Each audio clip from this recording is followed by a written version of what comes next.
একটা লোক কিছুদিন ধরে আবঝাবঝা দেখতে পাচ্ছে বলে সে একটা চোখের ডাক্তারের কাছে গেল। চোখের ডাক্তারের কাছে গিয়ে বললো, ডাক্তারবাবু আমাকে একটা ঠিক মতো চশমা দিয়ে দিন তো। আমি যে কোনো জিনিস আবঝা দেখতে পাচ্ছি, পরিষ্কার দেখতে পাচ্ছি না। তখন ডাক্তার তার চোখ পরীক্ষা করে নিল, যেভাবে যে লেখা পড়িয়ে যেভাবে দেখে যে কোন কোন পাওয়ারটা দিলে কীভাবে হয় সেভাবে পরীক্ষা করছে। পরীক্ষা করতে করতে ডাক্তার বুঝে গেল যে এর তো চোখের কোনো প্রবলেম নেই। তবু তাকে জিজ্ঞেস করলো, "তাহলে চোখে তো ঠিকই তো দেখতে পাচ্ছেন, তবু কেন বলছেন যে হয়েছে?" তখন সে লোকটি বা পেশেন্টটি বলল যে, "আমি যখন ঘুমিয়ে স্বপ্ন দেখি সেই স্বপ্নগুলো পরিষ্কার দেখতে পাই না, আবঝাবঝা দেখতে পাই। সেই প্রশ্নটা সেই স্বপ্নগুলো কী আছে, কী বলছে বা কে আছে সেগুলো আমি দেখতে পাই না। তাই আমি চশমা চাইছি যাতে স্বপ্নগুলো দেখতে পাই।"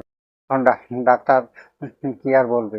ডাক্তার কিছু ওষুধ লিখে দিল, ভিটামিনের ওষুধ। সেই ভিটামিনের ওষুধগুলো লিখে দেওয়ার পর বললো, "এই ওষুধগুলো খেলে এটা ঠিক হয়ে যাবে।" এভাবে সে ডাক্তার তাকে সেখান থেকে বিদায় দিয়ে সে স্বস্তি পেল।